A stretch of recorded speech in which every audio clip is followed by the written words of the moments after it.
Assalamualaikum warahmatullahi wabarakatuh. Sobat RH sekalian, jumpa lagi kita di channel yang keren ini. Keren cadas. Ya, Sobat RH sekalian, sudah lama kita tidak menghubungi sosok yang satu ini ya, untuk update atau mendengarkan opininya terkait dengan isu yang paling hot di jagat ini di Indonesia, yaitu isu ijazah palsu. Dan kita tahu bahwa kesannya sekarang rame di media sosial, rame di debat televisi, tapi proses hukumnya sendiri adem ayem saja. Dengan Ahmad Hozinuddin. Assalamualaikum warahmatullahi wabarakatuh, bro. Waalaikumsalam warahmatullahi wabarakatuh, Bang Refli juga pemirsa RH Channel sekalian. Ya, apa kabar Bang? Sehat ya? Sehat ya. Mudah-mudahan tidak seperti biasanya. Kalau ke Hozinuddin biasanya ada saja matinya. Mudah-mudahan nggak ada yang penggangguan ya. Jadi ada beberapa hal yang ingin saya update dulu ya, menurut saya, dan nanti kita akan diskusikan. Kalau saya lihat ini, ternyata Pradi Bersatu kembali menyuarakan agar segera dinaikkan ke penyidikan. Ada orang yang getol sekali untuk memenjarakan orang ya, dan bernama advokat lagi. Oke ya. Lalu kita tahu juga perkembangan terakhir, ada pernyataan dari Bitor Suryadi. Ijazah dibuat di Pasar Pramuka atau Jalan Pramuka pada tahun 2012 saat mendaftar ke Pilkada DKI oleh tim Solo. Dia sebut David, Anggit, dan kemudian juga Widodo. Nah, Widodo ini pelakunya. Kemudian ada juga Rismon yang menemui Kas Mujo. Dan kita juga harus tahu bagaimana perkembangan di Solo dan di Sleman. Di Sleman mediasi gagal, akan dilanjutkan dengan pembacaan gugatan. Di Solo kalau tidak salah hari ini harusnya pembacaan dari pihak tergugat ya, pembelaan dari pihak tergugat. Kemudian hal-hal lainnya ya tentu diam. Salah satunya yang mengatakan bahwa akan makin banyak tersangka. Dan kita tahu bahwa Polda Metro terus bergerak, konon katanya begitu, ke Solo dan ke Yogyakarta, entah mau mencari informasi apa. Tetapi kalau kita bicara Polda Metro Jaya, kan yang ingin dibuktikan adalah adanya setidaknya pencemaran nama baik dan atau fitnah atau pasal lain yang ingin dikenakan kepada terlapor. Begitu bro ya yang ingin saya update, dan saya kira Anda juga paham. Nah, saya ingin memulai dari apa tanggapan Anda ketika seorang Bitor Suryadi, kita tahu Bitor itu adalah seorang kader dari PDIP, walaupun selama ini selalu beda suaranya. Tapi ketika PDIP dalam posisi sekarang, saya kira tidak jauh beda banget gitu ya. Kalau PDIP di kekuasaan beda banget, tapi ketika PDIP di luar kekuasaan barangkali tipis bedanya sudah mulai. Mengatakan bahwa ijazah itu dicetak di Jalan Pramuka oleh tim Solo, namanya Widodo. Kemudian dia mendapatkan cerita itu dari kader PDIP Jakarta, namanya siapa itu saya lupa tadi, Andi apa gitu ya intinya. Dan kemudian ya dia ceritakan itu, dia lihat katanya Andi Wijayanto juga tahu, tetapi tahunya Andi Wijayanto pernah lihat dokumennya, tetapi Andi sendiri mengatakan dia tentu dia tidak pernah berpikir bahwa dokumen itu bakal palsu, karena ini orang kan sudah 2 kali ikut pilkada, kemudian juga di Jakarta dan lain sebagainya. Silakan Anda explore ya soal ini. Boleh juga dieksploitasi, silakan. Oke, silakan.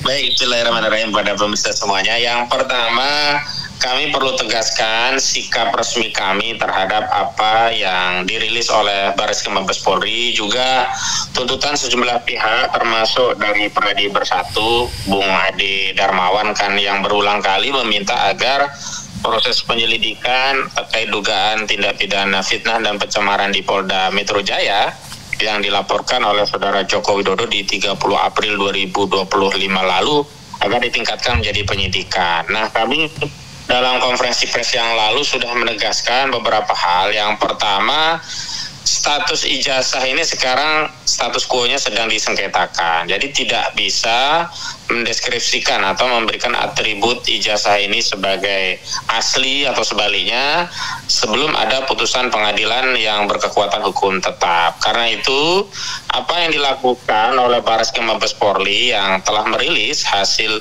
puslapor Bareskrim Mabes Polri yang menyatakan bahwa dokumen ijazah Saudara Joko Widodo sebagai identik itu tidak bisa dijadikan acuan bahwa dokumen tersebut asli. Kenapa? Karena proses di Bareskrim itu hanya sekian persen saja dari keseluruhan proses penegakan hukum menggunakan pendekatan hukum pidana yang ujungnya adalah putusan pengadilan. Karena itu kami tegaskan sebelum ada putusan pengadilan yang berkekuatan hukum tetap dalam hal ini kasasi di tingkat lembaga Mahkamah Agung, maka produk tersebut atau ijazah Saudara Joko Widodo status quo bermasalah secara hukum, sedang disengketakan gitu. Karena itu tidak mungkin meningkatkan status penyelidikan menjadi penyidikan di Polda Metro Jaya atas aduan Saudara Joko Widodo sebelum dibuktikan dahulu apakah ijazah tersebut memang sah atau tidak sah. Kenapa demikian? Karena tuduhan yang diadukan Saudara Joko Widodo bahwa ada tindak pidana pencemaran dan juga fitnah terhadap hasil penelitian yang menyimpulkan bahwa ijazah Saudara Joko Widodo palsu itu baru bisa ditingkatkan ke penyidikan kalau dibuktikan bahwa ijazah itu memang asli. Karena itu hari ini harusnya penyidik ya berkonsolidasi baik yang di Polda juga di Bareskrim fokus untuk terlebih dahulu membuktikan bahwa ijazah itu asli atau tidaknya sampai pada proses putusan pengadilan yang berkekuatan hukum tetap. Karena itulah pada 26 Mei yang lalu TPUA telah mengajukan surat permintaan kepada atasan penyidik, yakni Biro Pengawas Penyidik Bareskrim Mabes Polri untuk melakukan apa yang kami sebut sebagai gelar perkara khusus. Gelar perkara khusus ini kami ajukan berdasarkan ketentuan pasal 31 dan 33 Perkapolri nomor 6 tahun 2019. Dan sampai hari ini memang kami baru mendapatkan respon dari Biro Wasidik di 4 Juni 2025 yang lalu, yang pada pokoknya pada poin kedua Biro Wasidik Mabes Polri menyatakan telah menerima surat permohonan gelar perkara dari TPUA dan selanjutnya Biro Wasidik Mabes Polri berjanji akan menindaklanjuti permohonan itu sesuai dengan ketentuan peraturan perundang-undangan yang berlaku. Nah, ketika ada pernyataan dari politisi PDIP, Beter Suryadi, ini kan sebenarnya makin menguatkan bahwa proses penyelidikan dugaan pemalsuan dokumen menggunakan keterangan palsu untuk dalam akta otentik juga menggunakan dokumen palsu itu kan belum tuntas. Karena sebelumnya di 9 Desember 2024 yang lalu TPUA melalui Egy Sujana telah melaporkan dugaan pemalsuan dokumen terkait ijazah Saudara Joko Widodo. Kenapa demikian? Karena memang ada dua hal ya. Yang pertama selalu proses dan prosedur, yang kedua substansi. Proses dan prosedur di Bareskrim itu sebenarnya offside. Kenapa? Karena tindakannya adalah penyelidikan, ya kan? Itu statusnya penyelidikan, tapi tindakan yang diambil sudah sampai menguji barang bukti. Sementara pengumpulan barang bukti itu kan baru bisa dilakukan di proses penyidikan, gitu loh. Penyelidikan belum bisa menyita barang bukti dan kemudian melakukan tes laboratorium forensik gitu. Nah, lagi pula penyidik itu tidak punya kewenangan untuk menghentikan penyelidikan. Yang ada sesuai dengan Kitab Undang-Undang Hukum Acara Pidana, kewenangan penyidik itu adalah menghentikan penyidikan. Nah, kalau statusnya penghentian penyidikan bagi pelapor itu dimungkinkan atau terbuka ruang untuk melakukan koreksi melalui apa yang disebut dengan permohonan pra-peradilan. Tapi karena produknya itu penghentian penyelidikan, kan nggak bisa apa-apa. Nah, karena itulah jalan keluarnya adalah permintaan untuk melakukan gelar perkara khusus. Nah, substansi gelar perkara khusus agar penyelidikan ini dibuka kembali menjadi makin relevan setelah ada temuan dari Beter Suryadi ya, ada Anggit, David dan juga Widodo, terutama Widodo ya. yang membuat dokumen palsu itu di Pasar Palu Gada. Saya menyebutnya itu Pasar Palu Gada, Bang Rafli. Itu karena apa lu perlu gua ada apapun dokumen itu bisa diproduksi, sayangnya sudah kebakaran itu Pasar Pramuka itu. Nah, karena itu penyelidikan ini sebelumnya kan diklaim sudah komprehensif. Saya katakan tidak komprehensif, tidak tuntas. Dan saat saya diskusi dengan Firmanto Laksana, kuasa hukum Jokowi, yang mengklaim sudah komprehensif, sudah transparan, sudah akuntabel, saya justru mempertanyakan komprehensifnya di mana. Jangankan untuk memeriksa temuan baru ya dari Betor Suryadi, itu kan orang-orang yang disebut harusnya diperiksa semua. Betor Suryadi, Andi Wijoyanto, kemudian Prasetyo Edi Marsudi, termasuk David, termasuk Widodo khususnya ya. Karena semua itu adalah pihak-pihak ya, Anggit ya, betul. Karena pihak-pihak tersebut adalah pihak-pihak yang diduga mengetahui adanya peristiwa pidana. Apa peristiwa pidananya? Berupa pemalsuan dokumen.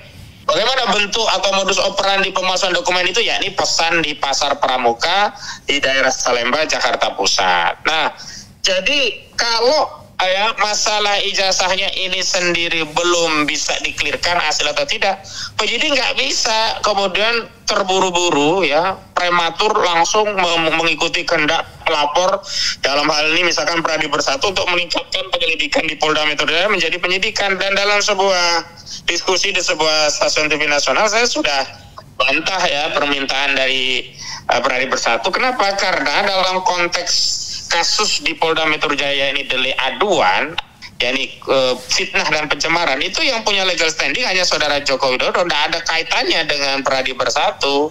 Bahwa Pradi Bersatu sebelumnya ya melaporkan dugaan tindak pidana penghasutan di Polres Jakarta Selatan, kemudian dikonsolidasi ke Polda Metro Jaya, itu kan membuktikan memang laporan tadi tidak layak.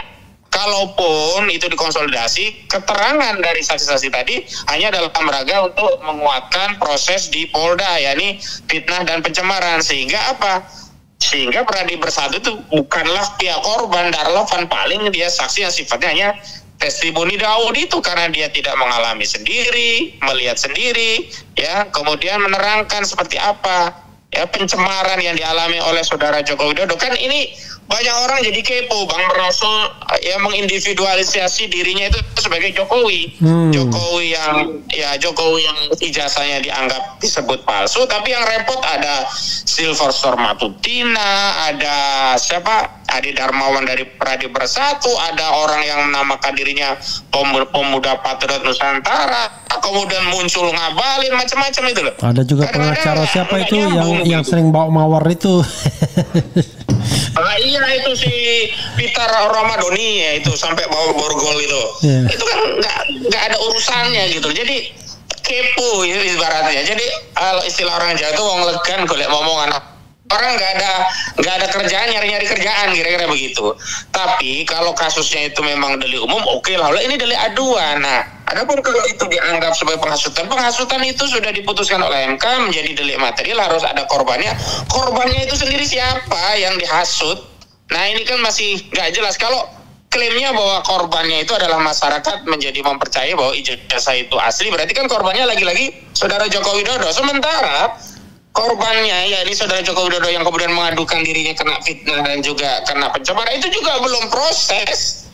Jadi nggak bisa dong. Jangan kemudian dalam sebuah diskusi saya katakan, janganlah penyidik Polda Metro Jaya dipaksa-paksa, diintimidasi untuk segera meningkatkan penyelidikan menjadi penyidikan. Dasar peningkatan penyelidikan menjadi penyidikan sesuai dengan apa yang didefinisikan dalam KUHP itu ketika sebuah peristiwa itu memang pidana dan kemudian mengumpulkan bukti untuk mencari tersangkanya. Nah, kalau buktinya belum ada, status ijazahnya sendiri sih masih dalam status quo bermasalah, belum bisa dipastikan itu sebagai asli karena belum ada putusan pengadilan yang berkekuatan hukum tetap, ya nggak bisa penyidik tiba-tiba naik ke tahap penyidikan. Itu namanya kriminalisasi, itu namanya memaksakan, dan masyarakat, rakyat akan melihat, oh ternyata motifnya itu bukan untuk membuktikan ijazah itu asli, tapi motifnya ingin memenjarakan orang. Dan tentu saja motif memenjarakan orang ini tidak akan menyelesaikan persoalan ijazah ini. Terbukti saat Bambang Trimulyono dan Gus Nur divonis 6 tahun di PN Surakarta, kemudian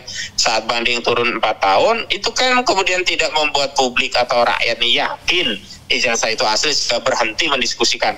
Bahkan muncul Rismon dengan penelitiannya dengan kesimpulan yang sangat tegas menyatakan 109% bahkan terakhir 11.000 triliun persen ijazah Saudara Joko Widodo itu palsu. Begitu Bang penjelasan dari saya sementara. Iya, ini kan terkesan bahwa sedang ada perang opini di masyarakat ya, yang dibentuk oleh katakanlah pengacara Jokowi dan kemudian tentu ya pengacara pihak lainnya ya, termasuk Anda sebagai pihak Roy Suryo dan kawan-kawan. Dalam sisi perang opini kan sah-sah saja, ya kan? Tapi yang menjadi persoalan adalah ketika penegak hukum seperti kepolisian dan institusi seperti UGM yang harusnya netral, tetapi tidak bereaksi terhadap apa yang disampaikan Bitor misalnya. Menurut Anda kenapa? Karena ini kan luar biasa ya. Kalau misalnya memang tidak benar ya bisa diadukan kan. Tapi terkesan Pradi Bersatu misalnya ingin cepat-cepat ditingkatkan, tapi ketika ada seorang Bitor yang kader PDIP ngomong begini, dia nggak bereaksi apa-apa begitu. Silakan. Saya kira jangankan Pradi Bersatu, kuasa hukum Jokowi sendiri pun mereaksinya normatif sekali, misalkan melalui Rifai Kusuma Negara yang menyatakan bahwa informasi Betel itu sifatnya ya informasi umum, tidak mengikat, bukan bukti yang mengikat dan seterusnya. Semestinya kan kalau itu memang tidak benar, mereka harus mengambil tindakan yang cukup konkret, misalkan ya mengultimatum untuk mencabut dan kalau tidak akan mengambil upaya hukum dan seterusnya. Minimal somasi lah minimal kan? Iya, sama seperti kami saat konferensi pers mendapatkan temuan bahwa Kasmujo melalui penelusuran Rismon Sianipar menegaskan dua hal Bang itu. Pertama, ditegaskan kembali bukan dosen pembimbing skripsi Jokowi. Kedua, ditegaskan bahwa juga bukan dosen pembimbing akademik, yang sebelumnya kan Jokowi menegaskan ya memang bukan dosen pembimbing skripsi tapi dosen pembimbing akademik. Tapi faktanya kan dosen akademik pun tidak, pembimbing akademik pun tidak. Nah, dalam konferensi kemarin kami mengultimatum meminta agar Saudara Joko Widodo dalam 3x24 jam untuk segera mencabut pernyataannya. Kalau tidak ya tentu akan punya konsekuensi, itu sebuah kebohongan. Dan tentu saja kebohongan ini bisa diproses secara hukum. Meskipun yang dicabut apa? Sebagai dosen pembimbing akademik? Iya, yang akademiknya kan enggak juga, dia kan masih bersikeras. Karena kalau yang skripsi kan sudah dicabut sendiri oleh oleh Jokowi. Dicabutnya itu kan setelah Kasmujo mereaksi yang awal di wawancara media tuh, lalu dia mengatakan ya memang bukan dosen pembimbing skripsi, dosen pembimbing skripsi saya itu adalah Profesor Insinyur Ahmad Sumitro. Nah, lalu ditanya oleh wartawan kan, lalu Pak Kasmujo itu statusnya apa? Oh, beliau dosen pembimbing akademik. Nah, ketika dikunjungi Rismon kan ternyata dua-duanya dibantah gitu loh. Berarti masih ada kebohongan tentang klaim Saudara Joko Widodo yang menyatakan Kasmujo itu adalah dosen pembimbing akademiknya. Dan bahkan ditegaskan oleh Kasmujo, beliau itu saat mengajar itu belum status dosen, baru asdos dan tidak punya kewenangan membimbing karena minimum usia harus 50 tahun. Beliau belum sampai usia itu. Dan kayaknya juga belum insinyur sepertinya, dia baru EBSC ya, sarjana muda. Lah iya, masih asdos Bang. Gitu. Iya. Gitu. Oke. Jadi begitu Bang. Iya, oke. Ada satu lagi yang ingin saya lihat misalnya. Soal bukti yang tiba-tiba kayaknya cepat-cepatan ya. Ketika Rismon mengatakan dia akan datang ke perpustakaan DIY mau melihat koran tanggal 18 Juli 1980 tentang penerimaan mahasiswa baru termasuk Fakultas Kehutanan, dan di situ kita lihat ada kontroversi soal tulisan puasa dan pasa ya, bulan dalam bahasa Jawa. Itu tiba-tiba ketika datang hari Senin kemarin, karena kebetulan sudah ngomong sebelumnya kan pada hari Jumat itu, tiba-tiba koran itu hilang. Ada 3 bendel yang kemudian konon katanya diambil Bareskrim, yaitu bulan Juni, Juli, dan Agustus. Anda mendengar itu juga? Iya, itu kan report langsung ya, karena klien kami itu Rismon Sianipar dan Roy Suryo saling berkoordinasi. ya Roy Suryo di Jakarta berkoordinasi dengan tim kami, Rismon melakukan mitigasi lapangan lah kira-kira begitu ya ke Jogja. Nah tujuannya ada yang ke Koran Kedaulatan Rakyat, juga ke Pak Kasbojo, sebelumnya ke Solo dan juga ke LP Lapas ya, Lembaga Pemasyarakatan Tempat Bambang Trimulyono di Sragen. Nah jadi memang kita juga terbelalak karena apa? Kan koran itu bukan barang bukti tidak pidana. Jadi di bulan Juni, Juli, Agustus itu hilang 3 bundel itu. Tapi kami sudah menemukan bundel lain yang pada pokoknya pada setiap bulan penanggalan Jawa itu konsisten, tidak ada bunyi bulannya itu puasa, yang ada pasa. Kan penanggalan Jawa itu kan khas Bang ya. Ada Rejab, Ruah, Poso, Mati Lawal, Mati Lakir dan seterusnya itu kan. Itu penanggalan bulan-bulan Jawa yang disebutnya itu poso-poso, penulisannya itu ejaannya PASA, pasa, nggak ada puasa. Nah itu kan makin menunjukkan bahwa hasil gelar perkara yang diumumkan oleh Barreskrim itu bermasalah. Belum lagi ketika Brigjen Pol Johandani Rahajapuro selaku Direktur Tindak Pidana Umum Barreskrim Mabes Polri menyatakan KKN-nya Jokowi itu di Boyolali pada tahun 1983. Justru beberapa waktu yang lalu Jokowi memberikan keterangan KKN-nya di 1985 awal. Nah, banyaknya kontradiksi ini kan makin menegaskan memang belum tuntas apa yang dilakukan oleh Barreskrim, dan makin relevanlah permintaan kita untuk melakukan apa yang disebut dengan gelar perkara khusus, sekaligus membuka kembali penyelidikan dengan adanya temuan-temuan baru seperti yang dilontarkan oleh Betor Suryadi. Jadi begitu Bang menurut kami. Tapi Anda berpikir enggak ya, sesungguhnya sudah terjadi tindak pidana yang dilakukan oleh penegak hukum ya, bahwa penegak hukum yang justru kemudian melakukan tindak pidana dengan sengaja. Misalnya ya saya bisa saja kebohongan, obstruction of justice dan lain sebagainya begitu. Ya ini kan sebenarnya gelagat terjadinya obstruction of justice itu kan terjadi. Jadi ada motif menghalang-halangi proses penyelidikan untuk tujuan tertentu. Tujuan itu kan sebenarnya jauh-jauh hari sudah kami baca Bang. Kami baca dari mana? Dari ketika klien kami Bang Rizal Fadila, juga sejumlah aktivis TPUA ya seperti Bang Medi Juniarto, juga satu lagi saya lupa, itu dipanggil oleh Barreskrim Mabes Polri pada Damai Hari Lubis. Ya, ada lagi satu lagi. Selamat Rustam Effendi. Kalau Bang Damai kan dia dipanggilnya di Polda Metro. Kalau yang ini yang Barreskrim. Rustam Effendi, Rustam. Ya, Rustam Effendi, benar. Rustam Effendi, Medi Juniarto, juga Rizal Fadila. Saat itu kan namanya dipanggil Barreskrim. Kami sudah melakukan analisa, ini janggal. Kenapa? Laporan di Barreskrim itu kan sudah terjadi sejak Desember, tepatnya 9 Desember 2024. Barang itu macet Bang, nggak pernah dikutik-kutik, nggak pernah disenggol, hanya ditaruh dumas. Tapi begitu 30 April 2025 Saudara Joko Widodo membuat laporan di Polda Metro Jaya tentang dugaan fitnah dan pencemaran, tiba-tiba barang yang di Barreskrim dikerjain. Lalu ditingkatkan ke penyelidikan dan kemudian dilakukan ke tahap apa yang disebut dengan laporan informasi.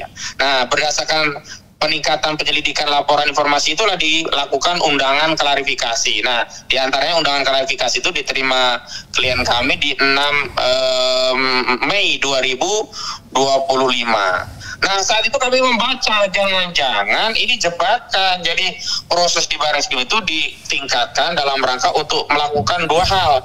Pertama, menghentikan kasus di Barreskrim secara de jure. Kedua, memberikan predikat bahwa ijazah itu nanti akan dinyatakan asli oleh Barreskrim. Sekaligus hasil dari Barreskrim itu untuk menguatkan laporan Jokowi yang menyatakan dirinya merasa dihina kan sehina-hinanya, direndahkan serendah-rendahnya dengan dalih, loh ini kan udah dibuktikan oleh Barreskrim ini asli, jadi benar kalian mengatakan palsu itu pencemaran gitu. Itu sudah kami baca, makanya kan sebelum pengumuman Barreskrim terkait hasil lab forensik kan kita sudah mengeluarkan statement pernyataan, intinya kami menolak apapun yang akan disampaikan oleh Barreskrim karena proses dan prosedurnya tidak transparan, ya, tidak egaliter, tidak kredibel dan tidak akuntabel begitu loh. Dan benar saja setelah diumumkan ternyata hasilnya sesuai dengan yang kita prediksi bahwa dokumen itu atau ijazah itu dinyatakan identik, bahkan di framing di media asli begitu. Nah, hasil Barreskrim ini kan oleh kuasa hukum Jokowi selalu ditarik untuk ini kan sederhana, tinggal untuk menaikkan di Polda dan seterusnya. Nah, karena gelagatnya dari sana kami buru-buru menegaskan bahwa apa yang dilakukan Barreskrim itu baru sekian persen dari total keseluruhan pembuktian sebuah dokumen asli atau tidak, karena wewenang pada dokumen yang dipersengketakan bukan lagi ada di UGM, bukan lagi ada di kuasa hukum, bukan lagi ada di media, bahkan bukan lagi ada di wewenangnya Barreskrim, tapi wewenangnya adalah putusan yang dikeluarkan oleh lembaga peradilan yang berkekuatan hukum tetap. Dan kita semua harus menghormati ini, jadi harus melalui pengadilan negeri, nanti pengadilan tinggi, baru kasasi Mahkamah Agung, barulah di situ ya ada putusan pengadilan berkekuatan tetap tentang status ijazah itu. Jadi kalau kita kaitkan dengan apa yang terjadi hari ini, nampaknya kalau seperti kita main catur gitulah Bang ya. Langkah-langkahnya awalnya mau menuju sesuatu, tapi begitu ketahuan, diantisipasi, berbelok lagi, maka Baron ini jadi lama itu sebenarnya karena ada pertarungan panjang di situ begitu. Nah memang kalau ada pertarungan opini dari kuasa hukum wajar, dan kami pun melakukan itu dalam kerangka untuk mengedukasi kasus ini kepada publik. Tapi yang lucu itu kadang-kadang ya, bukan kadang-kadang, beberapa kali kami temukan argumentasi hukumnya itu lebay atau bahkan halu dan ilusi gitu. Misalnya nih ada pernyataan kuasa hukum Joko Widodo yang menyatakan kalau menunjukkan ijazahnya akan terjadi chaos gitu loh. Chaos apaan gitu loh. Justru karena sejak awal ya, tidak ditunjukkan, itulah kemudian membuat masyarakat terbelah. Dan kami membaca ini, kenapa mereka memilih ya menunjukkan itu di pengadilan, nah, karena mereka akan mengantisipasi bahwa di pengadilan itu wewenangnya hanya memeriksa, melihat, tidak bisa memfoto, tidak bisa meneliti, dan kemudian langsung bisa disimpulkan melalui putusan hakim. Nah ini kan akan membuat apa ya, legitimasi bahwa produk itu sah melalui otoritas kewenangan hakim. Nah sebelum itu terjadi kami juga nggak mau kemudian proses itu hanya diserahkan pada hakim seolah-olah putusannya nanti mereka yang mengendalikan. Enggak, karena itu publik harus terus membantu, dan kami berterima kasih sekali Bang muncul katakanlah ya seperti Betor Suryadi dan yang lainnya, karena kita yakin bahwa sebenarnya masih banyak yang tahu fakta tentang ijazah saudara Joko Widodo ini, tapi belum semuanya berani bersuara. Nah kita harapkan semua bersuara, bukan untuk menjerumuskan saudara Jokowi atau menyelamatkan klien kami, tidak, tapi dalam rangka mengungkap kebenaran dan dalam rangka untuk membersihkan legasi sejarah bangsa Indonesia yang akan kita wariskan kepada generasi selanjutnya. Jadi menurut saya harus banyak ya Betor Suryadi yang lainnya yang mengungkap kasus ini, karena kami kuasa hukum sifatnya hanya bisa memverifikasi, menganalisa, kemudian mengaitkan dengan norma, peraturan perundang-undangan. Tapi kami tidak bisa mengungkap fakta atau menciptakan fakta. Yang bisa mengungkap fakta itu adalah mereka yang mengalami peristiwa itu, yang menciptakan fakta baru itu adalah mereka yang kemudian tahu fakta itu dan mengungkapnya kembali, dan itulah jadi fakta baru yang bisa dijadikan dasar untuk melakukan penyelidikan ulang di Barreskrim Mabes Polri. Begitu Bang? Kita, Anda tadi kan mengatakan putusan pengadilan. Tentu orang bertanya, putusan pengadilan mana yang sedang Anda tunggu? Misalnya kalau Anda mengatakan PMH, ya gugatan perbuatan melawan hukum yang diajukan oleh Dr. Taufik, hari ini ada jawaban dari pihak tergugat, tetapi sidangnya online. Saya membayangkan gimana ya nanti pembuktiannya. Itu gitu Bang. Jadi itu namanya ikot Bang. Jadi biasanya jawab jinawab memang lewat ikot, tapi saat pembuktian nanti hadir fisik lagi. Misalnya gitu ya, bukti-bukti para pihak nanti setelah dilegas di kantor pos, maka diubah menjadi PDF. Nah, dokumen PDF itu nanti di-upload. Nah, pada hari yang sudah ditetapkan hakim nanti akan datang untuk menyerahkan fisiknya. Nah, pemeriksaan saksi tetap sidang secara offline, hadir secara konvensional. Nah, itu biasalah. Cuman begini, saya ingin menjawab pertanyaan tadi, memang sekaligus yang saat ini berjalan, pertama instrumen hukum pidana yang di Barreskrim. Kita tunggu itu sampai tuntas, sampai ada putusan pengadilan yang berkekuatan tetap. Yang kedua, instrumen peradilan perdata yang ini terjadi di 2 peradilan sekaligus. Pertama Pengadilan Negeri Surakarta, yang kedua Pengadilan Negeri Sleman. Dan ini sejalan dengan Perma nomor 1 tahun 56 Mahkamah Agung yang memberikan petunjuk kepada hakim-hakim agar tidak memeriksa perkara pidana ketika sedang bersamaan dipersengketakan secara perdata. Kan perkara pidana di Polda Metro Jaya itu kan dugaan pencemaran atas adanya ijazah yang dianggap palsu. Maka untuk memastikan apakah terjadi pencemaran atau tidak, harus dipastikan dulu hak keperdataan atas ijazah tadi sah atau tidak. Kalau pengadilan perdata di Sleman dan juga di Surakarta sudah menyatakan bahwa sah Jokowi punya hak keperdataan atas ijazahnya, maka barulah bisa di Polda Metro Jaya menindaklanjuti pencemaran dan fitnah. Tetapi kalau ternyata putusan pengadilan Sleman atau Surakarta itu menegaskan bahwa saudara Joko Widodo tidak memiliki hak atas keperdataan atas ijazah itu karena ijazahnya tidak sah atau dokumen ijazah itu palsu, jadi nggak penting lagi kan Polda Metro Jaya menindaklanjuti aduan Jokowi, memang ijazahnya palsu, udah diputuskan tidak sah. Jadi nggak ada kemudian pencemaran yang menyatakan bahwa ijazah itu palsu sebagai sebuah perbuatan fitnah. Faktanya memang palsu, udah diputuskan oleh pengadilan di Sleman dan juga di Surakarta. Itu makanya berulang kali kami meminta, kita ingin menegakkan hukum, tapi proses dan prosedurnya harus dilalui. Makanya penyidik Polda Metro Jaya ojo kesusu, jangan terburu-buru, tunggu proses di Pengadilan Negeri Surakarta Inkrah, proses di Pengadilan Negeri Sleman Inkrah, juga proses di Barreskrim juga tuntas Inkrah. Karena apa? Ya karena barang asalnya itu kan dari masalah ijazah. Kecuali pencemarannya Rismon dan kawan-kawan itu tak terkait ijazah ya, baru bisa, karena semuanya kan dikaitkan dengan ijazah. Statement Jokowi sendiri di Solo kan tegas menyatakan dia ya merasa dihinakan sehina-hinanya, direndahkan serendah-rendahnya karena ijazahnya disebut palsu. Itu kan bukan karena hal yang lain loh dia direndahkan atau dihinakan, karena dia memiliki ijazah palsu. Itulah dia merasa direndahkan dan dihinakan. Saya kira itu Bang. Ada satu hal spekulasi ya.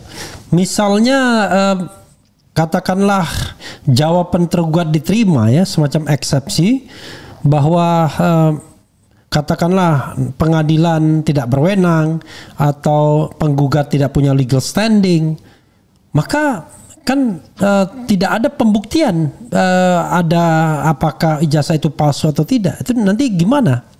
Sementara saya tambah sedikit, sementara di Pengadilan Negeri Sleman itu Jokowi tidak digugat, tidak masuk dalam daftar tergugat.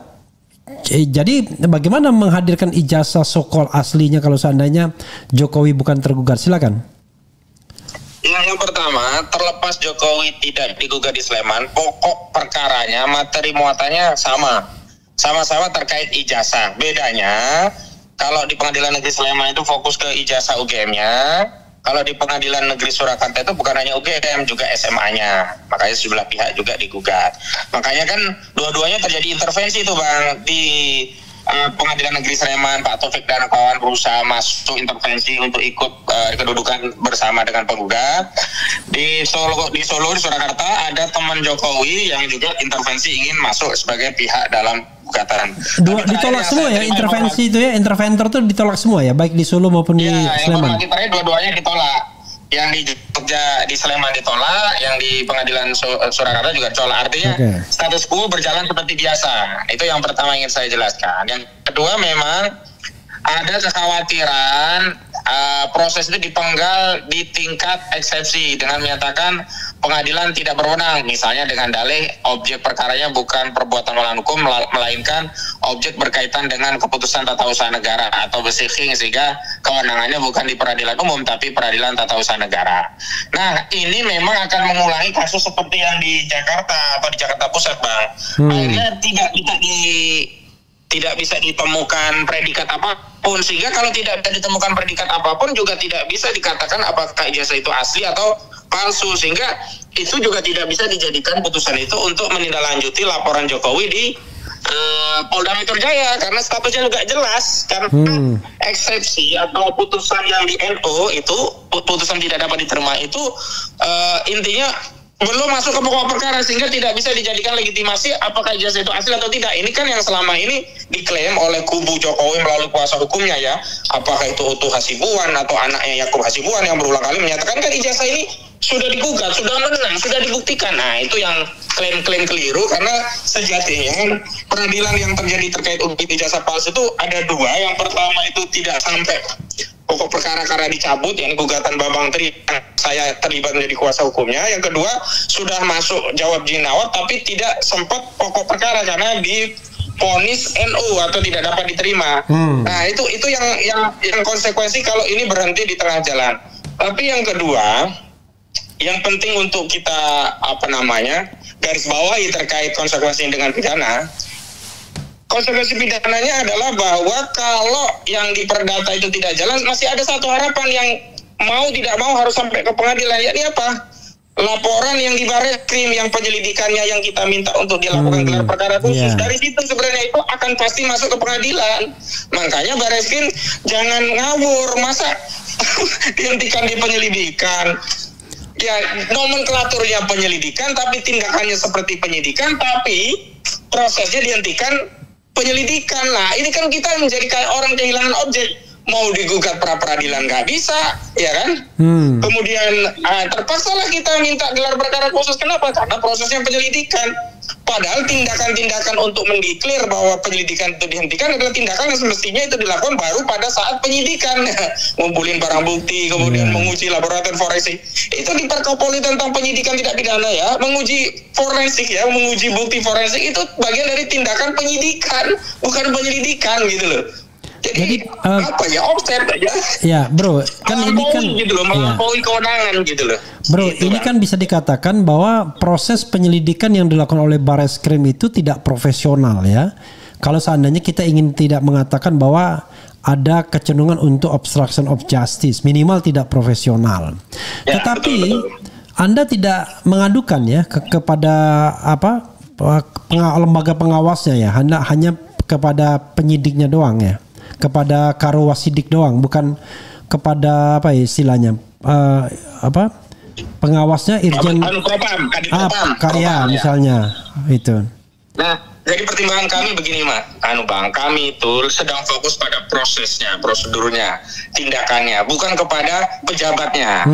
Kalau kepada pejabatnya, penyidiknya dari sisi orangnya ya, otoritasnya memang ke Propam untuk meneliti apakah ada etik yang dilanggar. Nah, kami sedang fokus bukan terkait etik yang dilanggar, proses prosedur yang dilanggar. Makanya kita memintanya ke Biro Wasidik gitu loh. Ya, kita lihat nanti Bang profesionalisme Biro Wasidiknya seperti apa. Kalau ternyata Biro Wasidiknya juga sama-sama, ya mau nggak mau kita bawa ke Propam. Begitu Bang. Karena ya agak aneh kalau seandainya dikatakan misalnya tidak ada dugaan pidananya ya. Padahal dua alat bukti kan mudah sekali untuk didapatkan.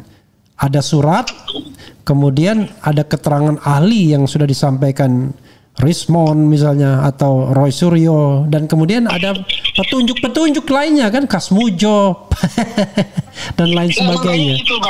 Yang jadi catatan itu kami memasukkan keterangan Rismond, Dr. Tifa, Dr. Roy Suryo dalam proses aduan di Bareskrim itu nggak diperiksa. Jadi penghentiannya itu tidak dengan memeriksa ahli-ahli yang sudah disodorkan oleh pengadu.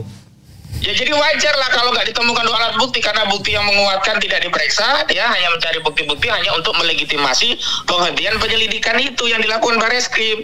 Kan begini Bang, bukti itu banyak, tapi mana yang mau diambil itu kan sangat tergantung subjektivitas dari penyidik. Nah, karena subjektivitas itulah maka ya penghentian kemarin itu bisa kita katakan ya karena kalau arahnya mau dihentikan ya bukti-bukti yang menguatkan penghentian itu saja yang akan diperiksa gitu loh. Makanya kita ya di tim advokasi yang membela Pak Roy Suryo dan kawan-kawan itu minta adanya transparansi, akuntabilitas agar hasilnya itu bisa kredibel gitu, dipercaya oleh publik.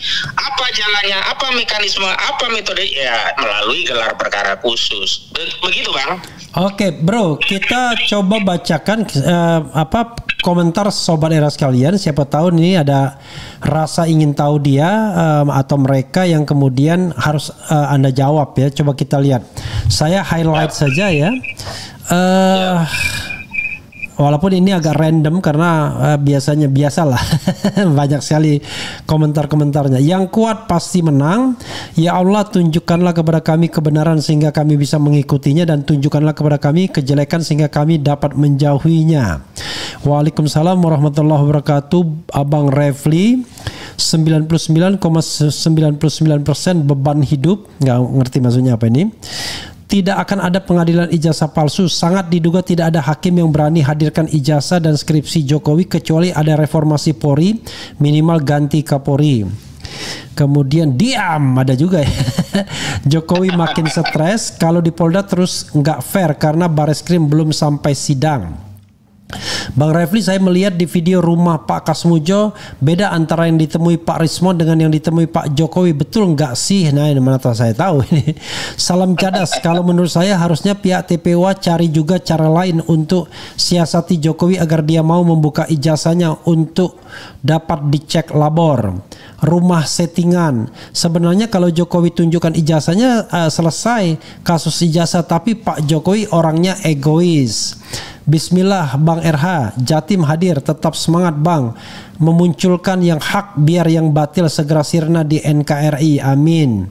Geng Solo, lah PDIP harus bertanggung jawab lah, udah rame gini seolah-olah cuci tangan. Kemudian tidak akan ada, oke, ada lagi. Kemudian semoga ini cepat selesai biar Indonesia bisa seperti dulu. Kapan maksudnya? Saya langsung jumping up yang terakhir aja. Jokowi emang gak percaya ada pengadilan akhirat. Oke. Aduh, ini terus jelas sekali, insya Allah Allah Subhanahu wa taala sudah membuka kezoliman dan lain sebagainya. Saya tidak bisa menemukan hal yang spesifik karena ini bergerak terus.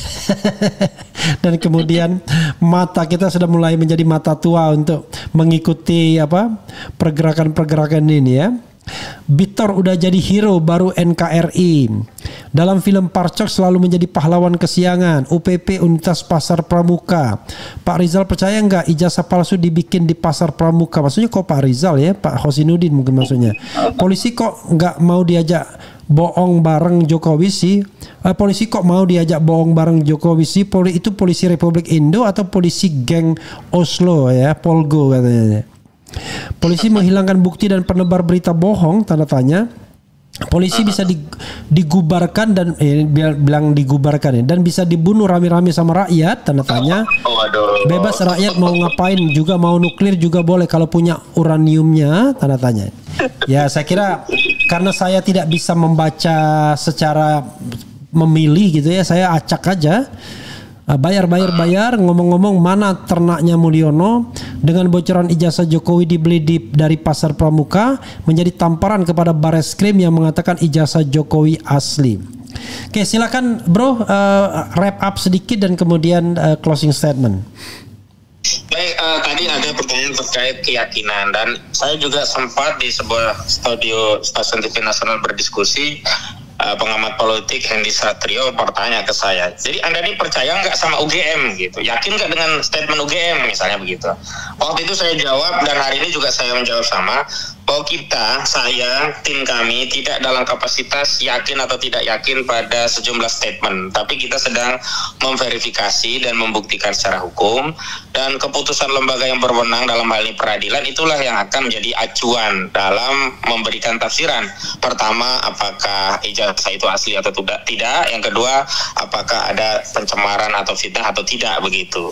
Nah, yang kedua, justru untuk menuju keyakinan berdasarkan putusan itulah kami berharap seluruh masyarakat untuk bisa mengungkap kebenaran melalui berbagai sarana yang tersedia, termasuk apa yang diambil langkah oleh Betor Suryadi itu bisa menjadi acuan ya, contoh untuk mengungkap kasus ini. Kenapa? Karena kalau kita berharap hanya dari penegak hukum, terlihat jelas ya gradasi dari kepentingan penegak hukum itu untuk menghentikan kasus di Bareskrim dan ingin segera meningkatkan proses di Polda Metro Jaya. alhamdulillah karena publik terus kritis, kita semua ikut mengontrol, rencana itu tidak bisa dieksekusi hari ini. Karena itu kami selain meminta untuk yang selanjutnya terus speak up, juga telah mengucapkan terima kasih kepada seluruh rakyat Indonesia yang terus membersamai kasus ini. Yang ketiga dan paling penting adalah mohon didoakan agar kami semuanya dilindungi oleh Allah Subhanahu wa taala, selamat dari seluruh kejahatan makhluk apapun bentuknya, dan dicukupkan segera kebutuhan hajatnya. Amin ya robbal alamin. Begitu saja Bang Refli. Oke, terima kasih Bro Hosinuddin ya.